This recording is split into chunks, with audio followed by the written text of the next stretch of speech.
Welcome all my friends to the sweet spot where IT leaders share the insight with other leaders and others that want to lead. My name is Carlos Vargas, and I sing every week. Wait a minute. You guys are switch. Wait, that's not Paul. Howard, what do you do? Every now and again, I feel like we need to mix it up. And maybe we don't mix it up quite enough. But I figure since you guys mixed it up against me, I'd replace Paul this week. And I've Welcome, brought on Chuck. my excellent new friend, Chuck. Thank you very much. Chuck, nice to be here. We are very happy to have you. I'm super excited to have you here. Chuck and I met at Black Hat and immediately clicked because I've never heard anyone use as many Texasisms as Chuck uses. That's embarrassingly accurate, yeah. But it's an embarrassingly high number of Texasisms, right? Like, I'm just a kitten trying to find a tit with everybody else. Like I could hear you say it. I could almost hear you say that. Yeah. So I went, I'd like to have a guest on. There's some stuff we've been talking about lately, like API security, that I think is super appropriate. And I went, who would I get on? I think I'd like to have Chuck come on. So welcome, Chuck. Thank you very much. I'm happy to be here, although I'm as nervous as a long-tailed cat on a porch full of rocking chairs. No, it's great to be here. Thanks for having me. I appreciate it. A little bit of your background, Chuck. Where you coming from? Where you are right now? Your company? Right on. Absolutely. So I have been in InfoSec for 20 years or so, maybe a little bit more. I was an 8th grade math teacher for a while. Loved that, but the parents and the administration absolutely drove me, nuts. So got into security, got into pen testing, helped build a pen testing practice, did that for a while, and that was a lot of fun until I joined a little company in 2004 named AIG. You may have heard of it back in the 2008 era that we were big. Not as big anymore after the collapse and the bailouts. But I was there for a long time, and then went to a company founded by AIG alumni called Athene. We built a retirement services company based out of Des Moines, Iowa. Went public in 2016. Thomson Reuters IPO of the year, yay! And that was cool. And then my wife said that, I've had enough of the Midwestern winters. I'm going back to Texas, and I hope you want to come with me. And I decided that would probably be a good idea. And moved back down to Dallas to become the CISO for Texas Capital Bank. So I've been a CISO and a defender of Blue Team for 18 years. And then just most recently built a fintech with a local investor here. I was employee number 7 and CTO in the fintech space. And it was really that role and the previous bank CISO roles that I got really interested and concerned about API security. And so one of the co-founders of Texas Capital Bank was investing or looking to invest in a cybersecurity firm. And he called me one day and said, hey, will you come visit with me and help me with my due diligence, right? Because I'm a banker, I'm not a tech. You geek out about this stuff the whole time. And that's where I met the co-founders of WIB. So, co-founders are folks like the former CTO for the Israeli National Cyber Directorate and some real pioneers in the API security industry. And we talked for a while, and I decided I didn't want to be a defender, just an operator anymore. I really wanted to get in and build something new. I really liked that. I really enjoyed that with the fintech. And that brings us basically to today. So I joined WIB as the CTO, and we're bringing what we're calling the second generation of API security to the market, even though, objectively, probably less than 5 or 10% of the CISO population is really that aware of the first generation of API security. So it's a big blind spot. We're in a very much of a market education phase for the whole space, but that's what brings me here today. That's what we were doing at Black Hat, was talking about API security. So appreciate you guys having me on. So I got to ask, how helpful was teaching 8th graders in also educating boards? Because it seems like there might be some similarity, certainly of attention span. Yes. And further with dealing with the parents, I think there was also some similarities there as well. True. But teaching 8th grade, honestly, if if I could have just been left alone with my 104 kids, I'd probably still be there. I loved the kids. 13 years old is a funny, funny age. They open their mouth to voice an opinion, and they're just as surprised as everybody else at whatever comes out, right? So I loved the kids, but just being set up for failure and not having any support is rough, man. Like we got a real education problem in the country. I'm not here to talk about it today, but I would say that there are some commonalities that some skills that help with explaining complex concepts, in simple terms that actually do translate, right? I mean, if you're explaining, geometry and trigonometry to a bunch of 13-year-olds, you kind of have to boil that down. Yep. So, or a bunch of 30-year-olds that have never used it. Same. Right. Or 40-year-olds, I guess. It's funny. I saw a comic probably a decade or so ago that had like when we were kids, and it was the teacher and the parent on the same side of the table going, Yeah. "You did what?" And now it's the other way around, right? It's the student and the parent on the same side of the table going, "You did what?" to the teacher. Yelling at the teacher. Yeah. Yeah. And I'm not saying either one is necessarily always right, but it certainly feels like it's been a light switch decision. Yeah. You know what I mean? Yeah. And I've had a few situations where someone was amazed by that, right? Where like you go into a parent teacher conference and the teacher starts off and your kid starts off and you're like, well, since I see her for 16 hours of the day, minus when we're both sleeping, I kind of know what reality is. And yeah, she didn't do her homework. And the parent's like, no, I'm telling you, she didn't do her homework. And you're like, yeah, no, I know she didn't do her homework. And they're like, wait, you agree?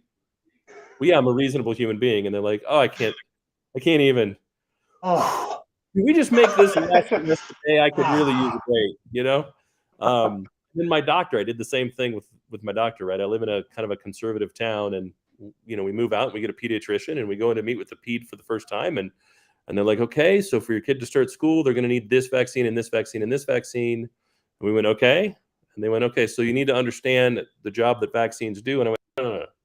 I mean, okay, as in give her the shot, not okay as in continue your sale. And she goes, you mean you're just going to do the vaccines? Well, yeah, they work. Why would I not? Yeah. Like, have they changed recently and they've stopped working? Do we need to have an efficacy conversation? Like, yes, she's likely to have flu-like symptoms after them. Oh, you know that already. Yes, I had vaccines. I am fully vaccinated. I'm aware of how they work. You're not going to fight me on it. Now I'm confused. Do you want me to fight you on it? Yeah, right. I came in for a consultation, not an argument. Are you looking for an argument?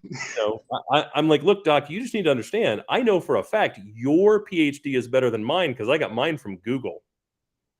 Yeah. You know what I mean? Like, come to you because you're the expert. If you're not the expert, let me know. I'll go find another expert. But I'm not the expert, so yeah, of course I'm going to do the vaccine. Let me point out the striking lack of polio in this room today. Right.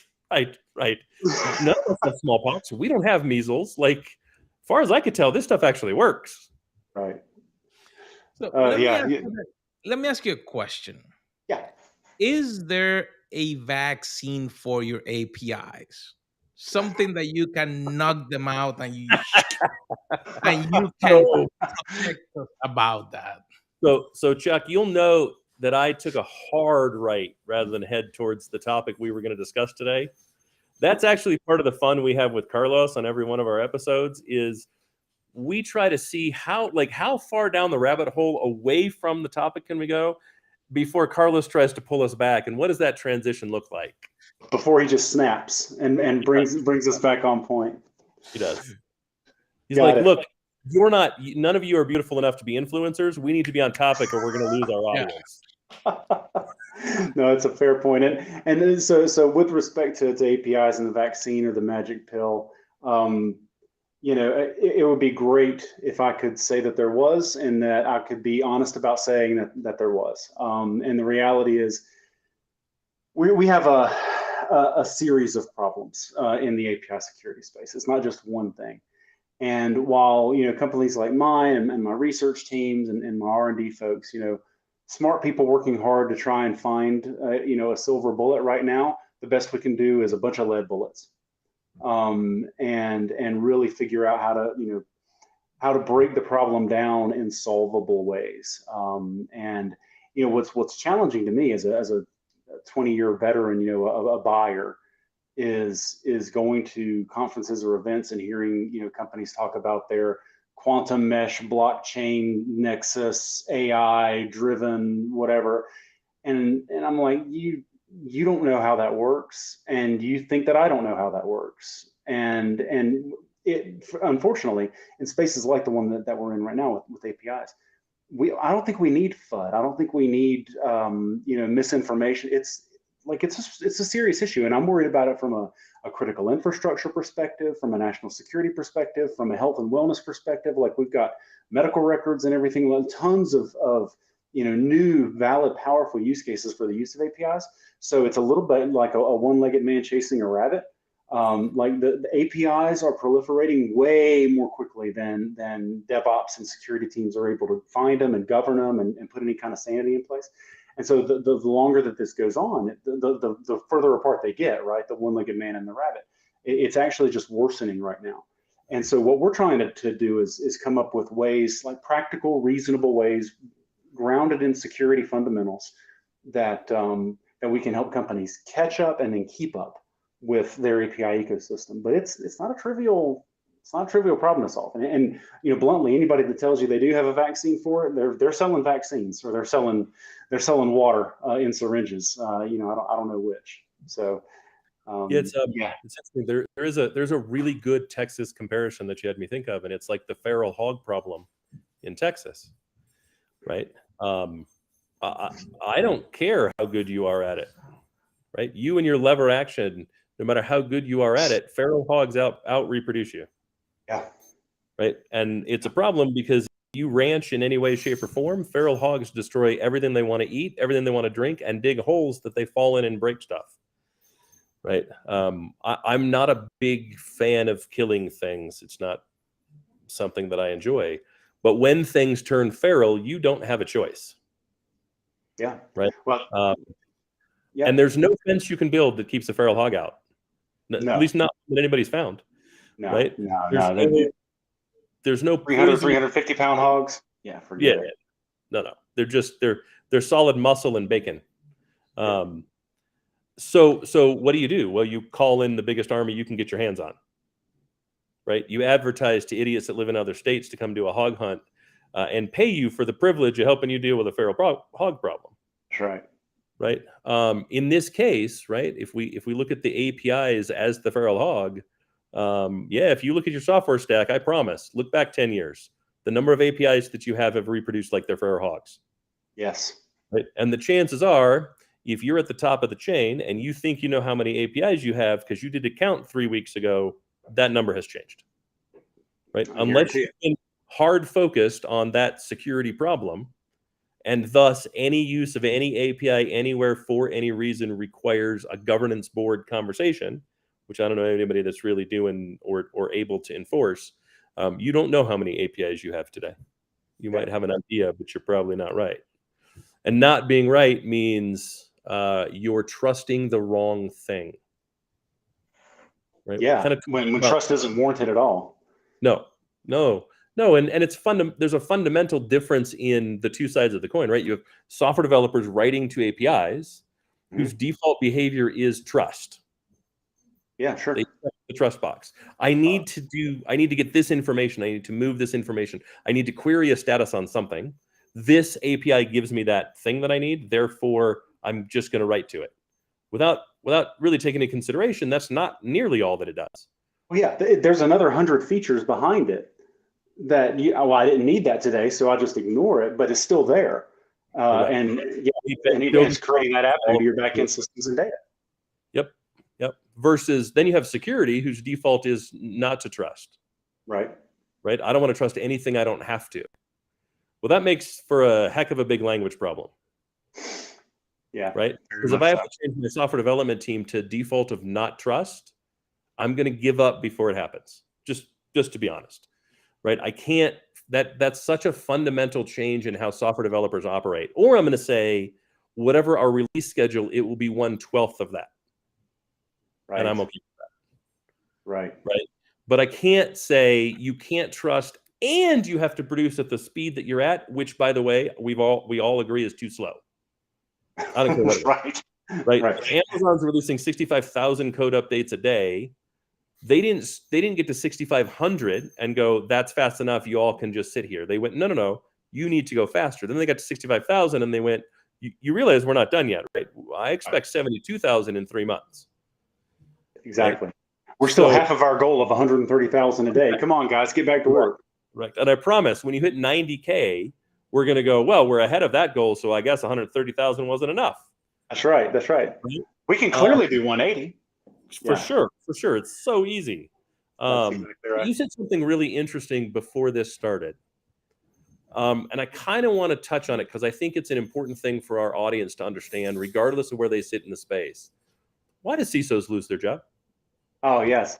So in my experience, more CISOs lose their job due to a loss of confidence or a lack of confidence in them than any breach, right? So, I do a lot of speaking with board members and, built relationships with a lot of board members over the past 2 decades, as well as regulators and folks that are responsible for governance and oversight and making sure that someone else is doing their job. And in areas like InfoSec, where board members aren't necessarily technical, some are for sure, but the majority are finance and business experts, not information security experts. They've got a lot of skin in the game. They've got personal accountability, and they need to know that the person that they are depending on to secure their environment, their ecosystem, their company is up to the task. And one thing that we put out at WIB was a bunch of questions about, these are questions that your board members and regulators are going to be asking you about API security, so you don't get caught blindsided and not able to answer questions about this. What Gartner is predicting is going to be the #1 attack vector in 2022. Because that lack of confidence, that loss of confidence, the first thought out of a CEO or a head of internal audit is, I don't know if I got the right guy for this. I don't know if I got the right girl for this. If you don't readily know the answer to something that they read a magazine article about, or they watch a webinar about, or something like that, they don't know if they've got the right person. Meanwhile, they're carrying personal accountability for your performance. So if they don't act on that loss of confidence, it's a failure to supervise. So they're kind of backed into a corner. It's a tough gig to have that kind of accountability without necessarily the knowledge or understanding or background to really be able to discern how well something is done or how poorly something is done. So it's that confidence that really is massively important. Yeah, I think there's. First off, I totally agree with you. Right, we're selling trust. Yeah. Right, and it doesn't matter where you sit in the security space. If you don't realize that what you're doing is selling trust, you're making a huge mistake. Right, and that trust may be the trust that you have the technical capabilities to do the job. Sure. But if you have the technical capabilities and you haven't instilled the trust, you haven't done the job. Doesn't matter. Right? Boards are now to the point where it's not if, it's when. 10 years ago, it was if. If we get hacked, what do we do? If we get hacked, how bad will it be? Now, it's just how bad will it be? Because they know it's going to happen. Yep. And I would add to that, when it happens, will we look like responsible corporate citizens who were the victim of a crime? Or will we look like idiots that never deserve to have that data in our possession in the first place? Correct. One of those is a defensible position. The other is, like, we've seen examples. I don't even need to name the names because you guys know them of, why do they even have my data to begin with? You look like a bunch of fools. And what's even worse is, why do they have that data? Right. Right? Like, I didn't give them that data. Why do they have that? How is that material to the contract that we entered into? Not to start a GDPR conversation, but let's be honest, right? If we were all the data custodians we needed to be, there would not have been need for GDPR. Right. That's exactly right. The reason that exists as a framework is because that we, the citizenry, in this case, the European Union, needed our representatives to enforce this custodianship, and with serious penalties, 4% global revenue, like serious downsides for messing it up. Let's be clear. It's not just 4% of global revenue. It's 4% of global revenue of the parent company. Yes, correct.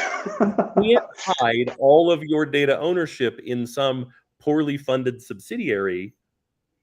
You're not allowed to do that, right? When I worked at Hitachi, what I talked about was this is not global revenue of Hitachi Vantara, a $4 billion company. This Right. is global revenue of Hitachi Limited, a $400 billion company, or whatever it was. Right? Yeah. And I don't want to be the person that says, hey, my subsidiary, yeah, we lost more in fines this year than we brought the parent company in revenue. Yeah, that's a bad day. That's Right? Because I think they're 100 billion, right? But that's maximum fine at 4 billion. Okay, so that's what we bring in revenue, not profit, not anywhere near reminds me that. of that movie Hot Shots where the guy wrecked the fighter and he's like, yeah, but I'm paying it back at $10 a week. Right? You know.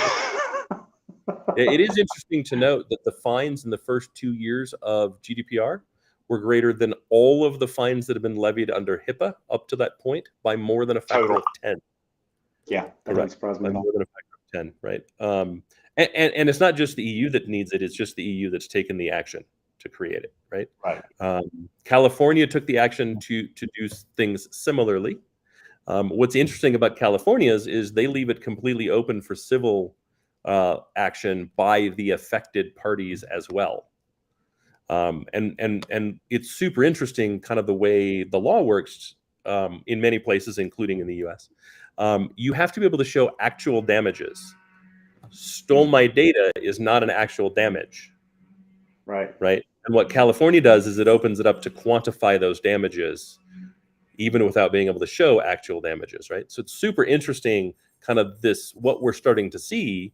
And what that really means is you, as a data custodian, need to really take a look at not just what are you intending to do, but what is possible within the context of the systems and data that you've made available. And that's where API security starts to really become frightening.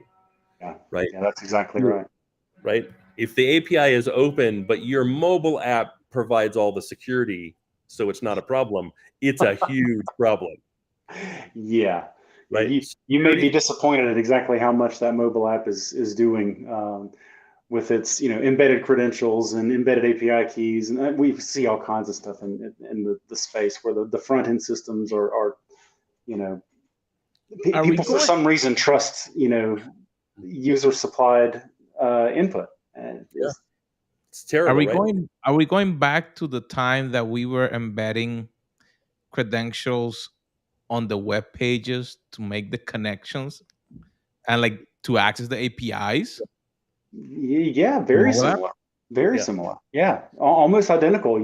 So I think one of the fundamental problems in application security, web security, has always been that somebody on the outside can submit anything that they want, and your application has to be able to handle that and deal with that.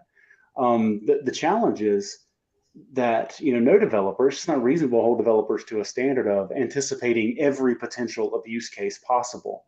And with APIs, it's even more profound because the systems that we've been using for the last 10 or 15 years to guard our web apps, what I call putting our 98-pound weakling inside a bulletproof limo, right? If you've got a flawed and faulty web app, but your WAF that you put in front of it, your web application firewall, can handle the OWASP top 10, well, the devs don't fix anything then, right? They put their bulletproof limo around their 98-pound weakling, and the problem is APIs roll that window down. By design, you're exposing business logic directly, and the WAFs can't understand it. And API gateways are useful for some things like rate limiting and the way you manage authentication. They're not without their benefits, but they don't understand attacks on business logic, and they can't, right? Well, so WAFs don't like evaluating a WAF by its ability to protect against something like BOLA is like evaluating a fish by its ability to ride a bicycle. It was just never designed to do that. It may be a perfectly good fish, but it doesn't understand these logic-based attacks that we're worried about in the API space. Yeah, your WAF is really good at managing things that are considered to be malformed. Yeah. Right. But not unintended. Correct. It doesn't understand that distinction. It is not malformed, yet it is unintended by the developer, and gives away the keys to the kingdom. That's right. That's right. Right. And that's so, that's exactly right. Yep. And so your bulletproof limo, right? It still has door handles on the outside. So your WAF is going to say, do the door locks exist? Yes. If the door locks are engaged, are they working? Yes. But it's not going to mandate that the doors are locked, because they have to be able to unlock from time to time. And therefore, that seems like not malformed. The door locks are operating. Right? Did someone pick the door lock? Okay. So the WAF is going to get involved again. Right. Did someone insert a key into the lock, turn it, and open the door? Yes. Should they have been able to do that? Well, it wasn't intended, because they weren't the driver of the car, so they shouldn't have had the key.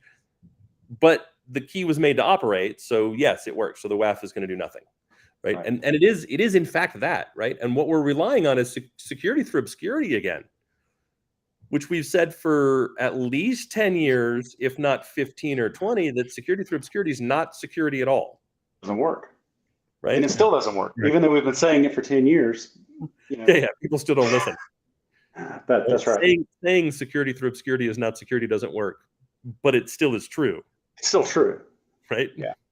And yet that's what API security really is focusing on, is there's a ton of things that help you deal with malformed. There's a ton of things that help you deal with malicious through exploit. There's not a ton of things that help you deal with malintentioned. As in, I wrote this with a specific intent and this doesn't match the intent, but it is still not malformed, so the API is going to respond to it. Exactly. That's where the problem lies. That's where the struggle lies. And also that's where the complexity lies, because what does that look like? Yeah. Right? You're not going to develop AI to solve that problem in the near term. No. Because how does the AI know this is a perfectly good challenge and response to this API, but it is unintended? That's right. The best thing that the AI and ML can do is alert you that something is unusual, that something is unexpected. It's not part of, because most API traffic is normal. It's it's repetitive. It's the same thing, right? Whatever the structure is of the requests and the responses, it's normal stuff. So the machine learning can tell you when something deviates from that normative base, but to do that, you have to know what normal looks like in your environment, and you have to be looking. And I think the single biggest problem in API security is that we aren't looking, and we don't even know how many APIs we have. And this is another area where we don't need drama.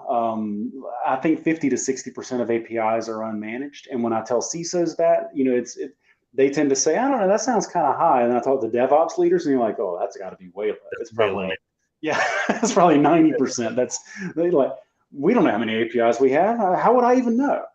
How are you managing the API for your storage controller? Right. How are you managing the API for your insert name of thing? Right. How are you managing the API for the door security controller? Right. You know what I mean? And let's take software development completely out of it. That's what I love about this conversation. Oh, I don't need that because I don't do any software development. All of our software is bought third party. Okay, that's worse. The security on their APIs, because now you're just ignorant. Like, and I'm not saying that like you're attempting to be ignorant. I'm just saying you're willfully not addressing the issue, right? Because you think you're safe when in fact the opposite is true. Yeah. Right. Yeah. Now it's the lead paint issue. They'd never sell it if it was dangerous. Well, how many buildings do we have with asbestos in it? Still, right? How many people die from asbestos a year? Still, right? Of course they'd sell it if it was dangerous. They may not know it's dangerous. And to be honest, many of the APIs aren't dangerous by nature. They're dangerous by implementation. Correct. Right. And that's kind of the other challenge, right? They wrote them with a specific purpose. It's purposes. No one writes an API to do one thing, but it's purposes that they expected everyone to have as good an understanding of the API as they did when they wrote it to write to it. And nothing could be further from the truth. Exactly right. Well, even things like, how many APIs do you know that still contain commands that they know to be poor commands that haven't been deprecated because their biggest customers still use that version and won't update the app. It's not a different API. They didn't rewrite a new API and leave that deprecated version around just for code that they release on their GitHub just for that particular customer.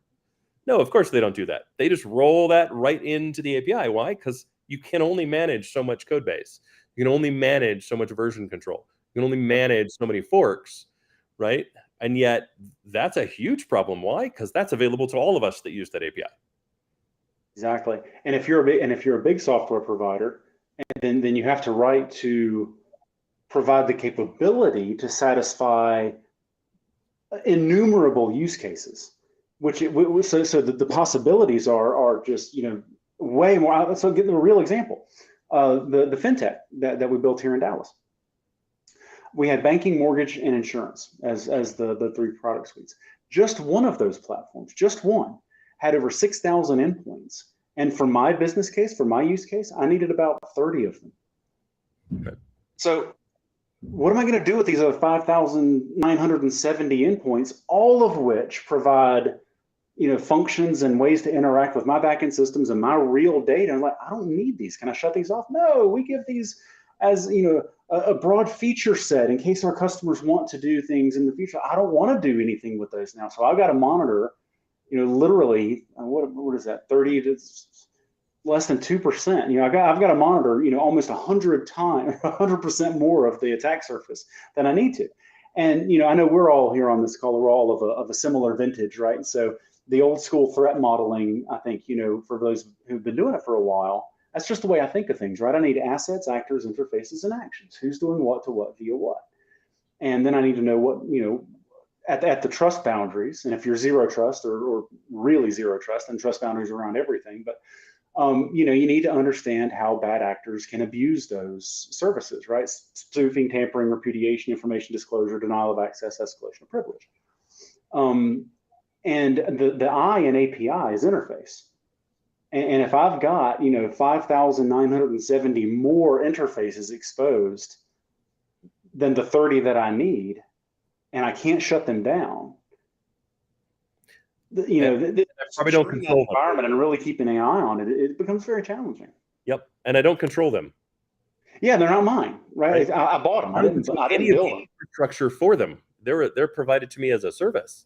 Correct. Right? API as a service, like think about it from that perspective. If it's an API that I control, it runs all in my environment. Even if I didn't write the API itself, there are things I can do to layer security controls into that, right?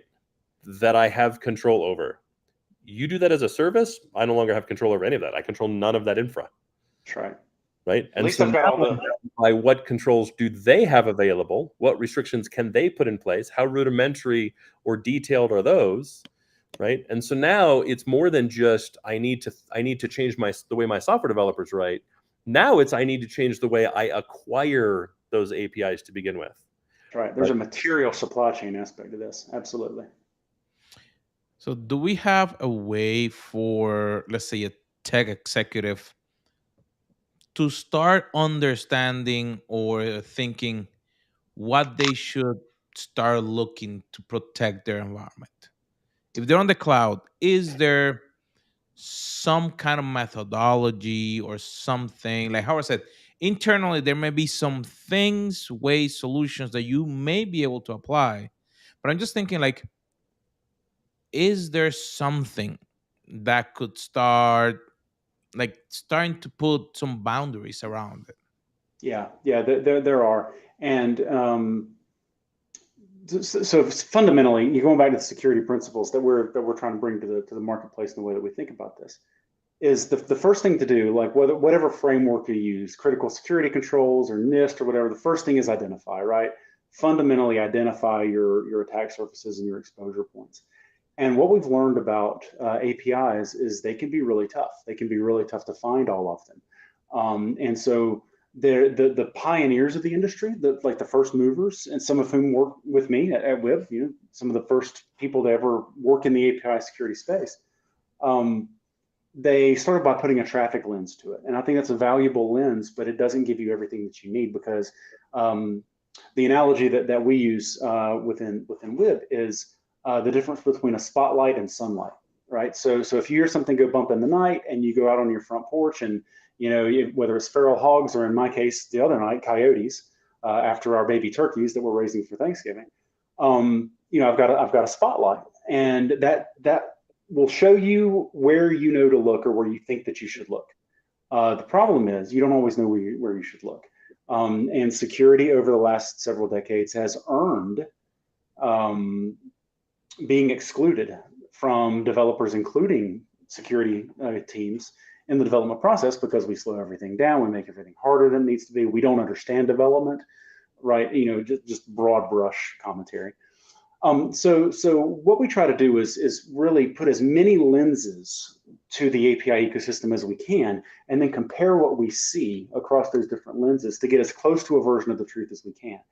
And then we apply context. So every alert, I've asked my teams, every alert that goes to a customer needs to have three components: what, so what, now what. So this is the thing. This is how important we think the thing is, and this is what we think you should do about the thing. And we need to apply that context, because if you start sending alerts that are full of false positives, you're not helping your customer. You're making their jobs harder.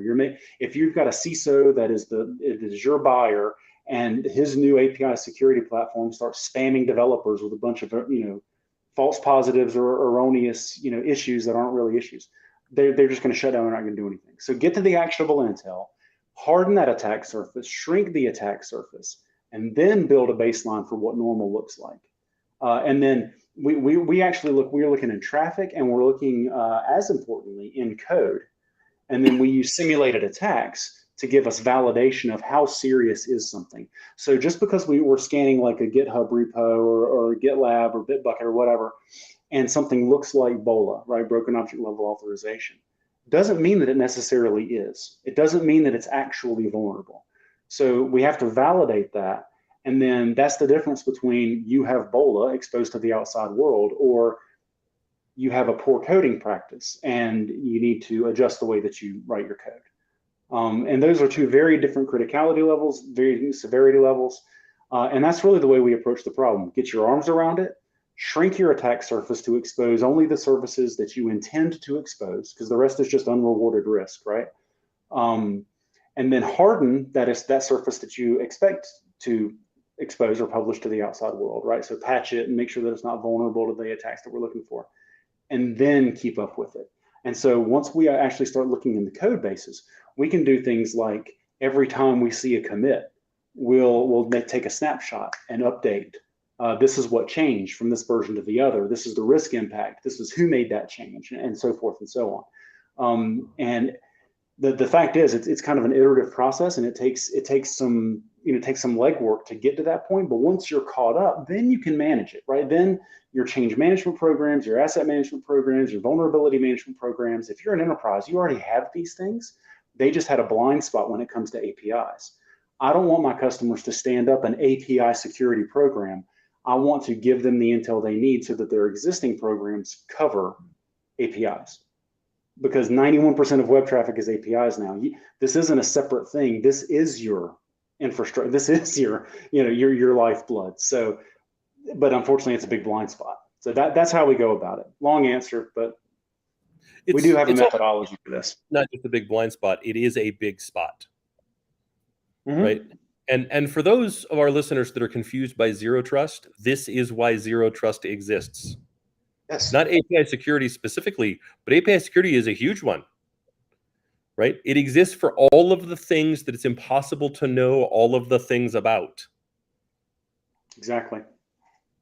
And APIs, because if they follow the standards the way they should, are stateless. So every request that you make of an API, you have to send everything, including this is who I am, this is why I'm authorized to do this, and things like that, which makes impersonation and attacks easy. If I know how you prove who you are, then all I have to do is impersonate that. It's kind of trivial, right? Yeah, it really is. And those are the case studies that we show in the conferences, right? We try to make this less abstract and more concrete with, this is what we actually see in the wild, and this is how we addressed it with that customer. And there's a big sense, talking to the DevOps folks and CISOs and security operators, like, That could have been us. Absolutely could have been us. Yeah, it could. So that, the point's not to make people feel bad, but it's to say, oh, this is how this really happens in the real world. And then these are the ways we can learn from other people's experience rather than having to do it all yourself, right? So experience is a great teacher, but the tuition is high. That's If I true. can learn from somebody else's experience, man, I want that lesson. Absolutely. Well, that was a good chat. That definitely is a topic that every executive. It's not about the technology. I think that that's what happened. That sometimes people think, oh, that may be too complex. I think that we have said we manage risk Yeah. for a company, and our decisions are the ones that are gonna help the company move forward with less risk or be aware of, hey, there may be something that we need to take into consideration. So, Chuck, thank you very much for being with us. Um, Looking forward to next week. I think that Paul will be back. If not, um, we will find someone else that look like Paul, so we can be here with us. Um, but my friends, as always, don't just listen to this. Take the time, take your notes, share it with someone, share it with somebody on your team. Take the time to, hey, I have a question. Leave us a question on any of the platforms and we will answer it. I'm looking forward to see you next week right here on our show. So we'll see you, my friends. Thanks, everyone. Be safe out there.